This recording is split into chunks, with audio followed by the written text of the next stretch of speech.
been out in Marfa for the last couple of weeks working on a project through a foundation out here. They offered me an artist in residence position, so I came out here for a couple of weeks to work on some large drawings. They asked me what I would do, and I said, I want to make some large-scale drawings based on the record I just did, which is Western Skies, and try to take that whole project and concept behind it one step further. At the moment, Western Skies is music, it's an album. There's also photos that go with it, Polaroid images that I've taken over the last couple of years out here in West Texas. And there's also a series of essays that I've put together, so the record will be actually coming out in a book form. It'll be vinyl as well, but a book that'll have essays, lyrics, photos, and you'll be able to download the album from the book.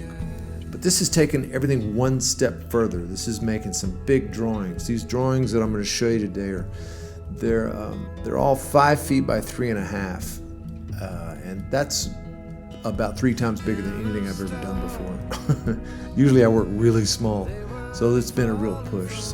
But everything's based on songs from the record. So I'll start with this one. So this is called "The Truth Is Just a Train That Came Too Late." This was the title track, Western Skies. This is a line in that song, and this really came from a dream I had. It was sort of this vision I had of this house, and the windows were open in the house. The house was by the train tracks. The train tracks are in the distance, but they're nearby, and the windows are open. The wind was blowing through in this dream. And so this has taken all that. I've had this dream for a while, and I wrote these lyrics down. Actually, the lyrics started back when I was making Marathon. And so I came out, and the fun part about this one was pulling all these images together, and I really, when it all came home to me, was the rug on the floor is the kind of modeled on a rug that I had in my bedroom when I was a kid. So that's Truth Is Just a Train That Came Too Late. And this next one is called I Know What It Feels Like to Long for Something Sweet. It's based on a song that's on the record called Hummingbird. And Hummingbird was written here in Marfa, sitting by the pool at the Thunderbird Hotel while I was traveling during the pandemic. I was on my way back and forth to Arizona a lot. And I saw a hummingbird at night. I was like, oh my God, I didn't even know hummingbirds existed at night. I wrote this lyrics, and it's on the record. And there's actually there's a photo that I took, a Polaroid that I took. The painting was modeled after. I took it and it's one thing to model something after a picture, it's another thing to draw it. And that really pushed me. But the other fun thing about this was working with gouache. The train I love red, and the train it's a gouache and graphite and pencil, and all of these are mixed media drawings. How it feels to long for something sweet. Hummingbird in the dark, sweep me off my feet. But I love this. I love the ocotillo, and it was so much fun to try to create the movement of the train and the noise. Crooked road. And this next one is called, it's based on a song called Miles Between, which I wrote with Jack Ingram. And it's called Lately I Don't Want to Open Up My Heart. And this one, it kind of models the map of Texas, or West Texas that's in there. And it's all these images from things we would do. When Jack and I wrote this song, we definitely had a story in our mind. And part of it's me, part of it's Jack, part of it's sort of an imaginary story that's the amalgamation of us two. And then I took all of that stuff that we had talked about, stuff that I knew about Jack, stuff that I knew about me, and I put it all in this drawing. And you could map the drive from just west of Austin all the way to El Paso in this drawing. I lose my voice, make me want to walk out in the desert at night and scream. I'm lost.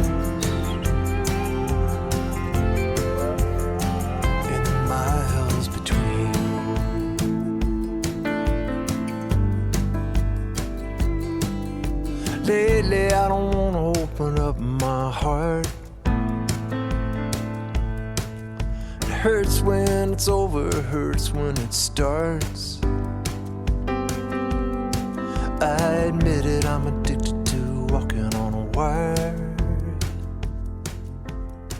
Don't tell me about the net, baby, let's get high. And this next one is based on a song called Not Tomorrow Yet, and I wrote that song with my friend James House, who also sings harmony on most of the record.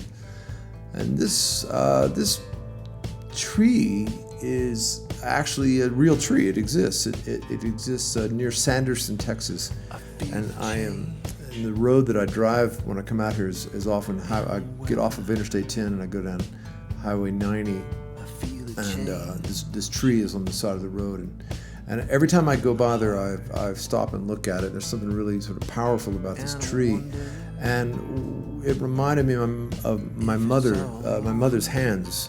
She died in April, and I just remember that looking at her in her last days, how the skin just sort of shrunk to the bone, and that's sort of like a tree. And we all are going to go there. We're all one day going to shrink down to just, skin and bone.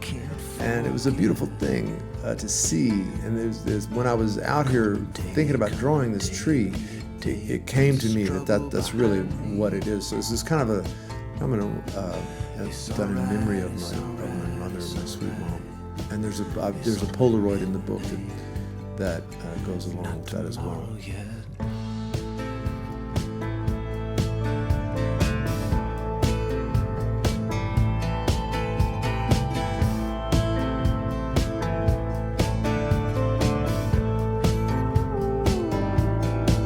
Must be a reason for the high cost of living. So those are the 4 drawings that I've made. It took me 2 weeks to make those. Once again, they're all 5 feet by 3.5 feet. So I have a massive framing build that's going to hit me at some point. But in my time out here in Marfa, I haven't just been doing those drawings. I've been using this 2 weeks to really kind of use every creative moment or every moment to be creative, and not waste any time. And that just because I'm sitting still doesn't mean I'm wasting time. So I do try to keep my ritual up of when I wake up in the morning, I play guitar first thing. So I go out and sit in the front yard of where I'm staying, and I play guitar for 30, 45 minutes, just sit out there and watch the sun come up. I get up early, And I've been taking a lot of photos. So the clouds in the sky are amazing out here. So one thing I've done, I've taken a lot of movies of the sky, because the record's called Western Skies, and eventually these large drawings will become part of a installation somewhere, and I'm going to create some films to go with it and a soundscape as well. So I spend a lot of times just set my camera up and point it at the sky and turn it on and let it run for about 30 minutes or an hour. And it's amazing when you do that, what you capture. As well, I've spent a lot of time going out by the train tracks, and when I was doing the one song, the drawing with the train, Hummingbird, I went out and looked at a train track to see what does the side of the train tracks actually look like. And while I was out there, I noticed the mud and the dirt on the side of the tracks, it's dried, and the lines in it and the stones were really kind of beautiful and natural, but at the same time there was a symmetry that was unsymmetric. And from that, I would sit around and I made drawings of that. Made a series of drawings just of the dirt. This is kind of what I would do when I would be at dinner, or I'd be sitting by the pool where I would go hang out late at night at this pool at the Thunderbird, and I would draw these drawings of the mud on the side of the road, because you can make a drawing of anything at any point. I spent a lot of time in the afternoons. I would often go out and just the sunsets are amazing out here. So I would spend a lot of time just driving out. Sometimes I would take a meal with me, and I would go and I would just sit and watch the sun go down and look at the landscape moving around me. And the one thing I know is the grass is beautiful out here. So I would sit out and I would make drawings of the grass. and I did a lot of different drawings of grass and agaves and things out here that are happening. And this is a drawing I made from being at the pool one night. I just sat there and it was so beautiful and gorgeous. I said, why don't I make a drawing? You know, as opposed to just taking a picture with my phone, I'll make a drawing. So you actually spend a little more time focused on things, or I do when I do make a drawing, and it's fun. And then you have this piece of art that you can look at forever, and you create your own little story. And the other thing I've done while I was out here is I've taken more Polaroid images. I love Polaroid, and I love the black and white Polaroids in particular. And what I strive for when I'm doing this is one thing to take an image, but when you're taking a Polaroid, it's $3 a shot, so it does tend to make you think twice about taking the picture.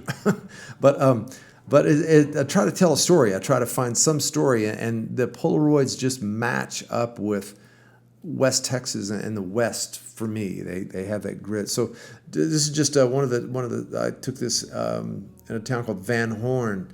So this is just on the side of the road. It's this little RV park, but this teepee that's torn apart by the wind, and I love how the poles are held together with an old tire. And these are other photos from around Van Horn. That's a rainbow back there behind you. Out in the middle of the desert, there's a lot of Quonset huts out here, which I find fascinating. And so these they're sort of the majestic, and the skies are just incredible out here. So that's good. And so that's another picture. The skies, my creepy hands there in the image, because that's a photo of a photo. I'll have them scanned for my book and everything, but this is just and then there's one essay in the book called Border Crossing, and it's about the struggle that it is to actually cross the border, and people that come across the border. And one of the things the Border Patrol does is they drag the side of the road. There's a strip beside many roads that's disc is scraped clean, and then the Border Patrol comes and drags it with tires to smooth it out, and that way they can see where people have crossed over the footprints that they leave in the dirt, which I think is it's a very bizarre thing. I'm not sure I'm in favor of it at all, but these tires were by the side of the road yesterday, and I took a picture of them. And then this is another thing I saw yesterday, this fireworks stand. I love this fireworks stand. There's a photo of it in the book, and I also shot a video out by this fireworks stand, and I'm driving by there yesterday, and there was this amazing rainbow. And then later on at night, just the skies last night were just going crazy. There was this incredible storm, and this picture is taken. It is dark. It's absolutely dark. And the lightning went off, and I happened to catch it at the right time, and that's what it looks like when it's lightning. The whole sky does light up. So that's what I've been doing the last couple of weeks. I've been very busy. I'm exhausted, and I could not be happier with the result, and I can't wait for you all to hear Western Skies. And once again, I am so grateful that you're a part of Patreon, and thanks for listening and looking at my work. Okay, thank you. Y'all have a great day. Underneath the western sky.